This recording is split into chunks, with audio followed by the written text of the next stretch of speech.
Okay, welcome to my ultra micro market garden in suburbia.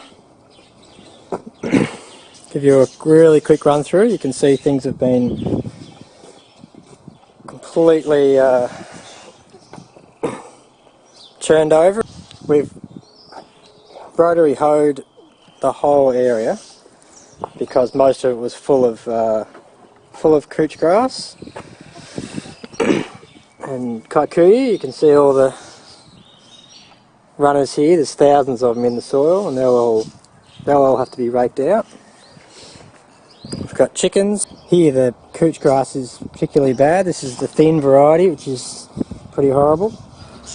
So it'll be interesting to see if we can keep on top of all this. The chickens will help, but it's going to need a lot of work to probably sheet mulch and dig out all these rhizomes as well.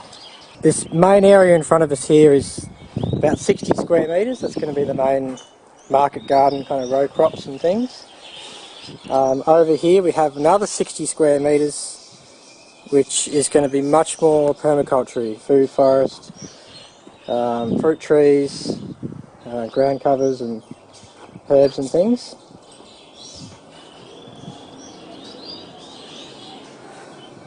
Got a couple of compost piles going, a cold frame, which is just the start. One of the things that makes this an exciting permaculture project is all the resources lying around, and nearly all of it would normally be considered junk to be chucked away. There's huge piles of rotting wood and fence palings, pipes, tree stumps, rotting fence railings, heaps more junk over here, more pipes, all these old scraps of wood, tree stumps, more tree stumps, big blocks. These are all going to be used in the garden. This soil going.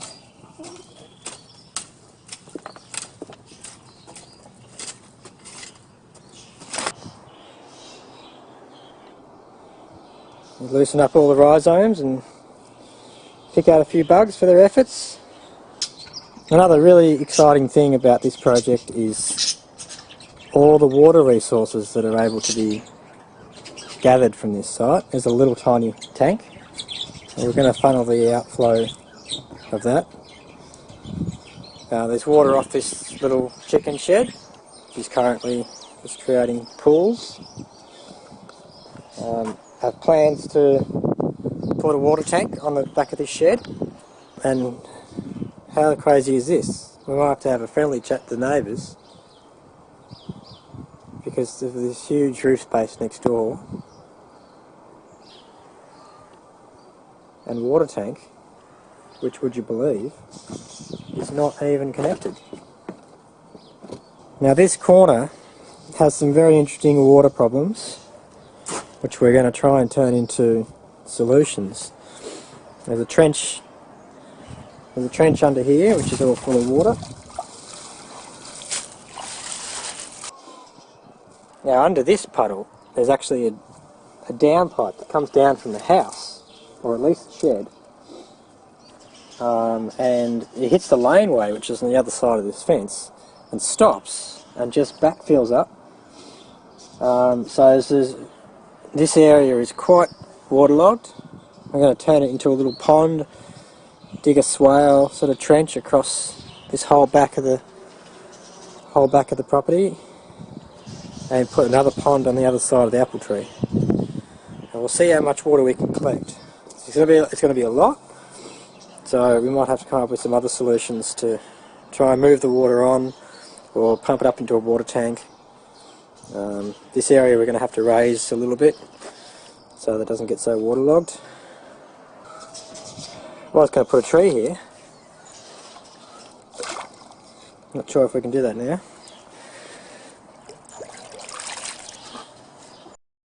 Okay, so the overflow from the house all comes down to this one point. And the system's at capacity. It's been raining for all night and most of the morning. But these series of swales and a little pond at the end will hold as much of that water as possible. Okay, here we are. Finished stage 1 and extended the cold frames. Got the fence up.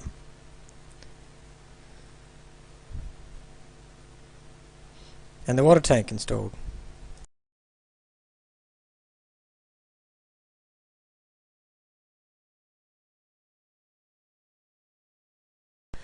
A very quick look at the design. You can see the row crops in brown with the rest of the space mixed plantings, perennials and fruit trees. And the chickens will have access to various sections on a rotational basis. With so many small complications and materials to repurpose, it's been a time-consuming project. But I look forward to reporting back on the abundance this small system should be able to supply. Thanks for watching.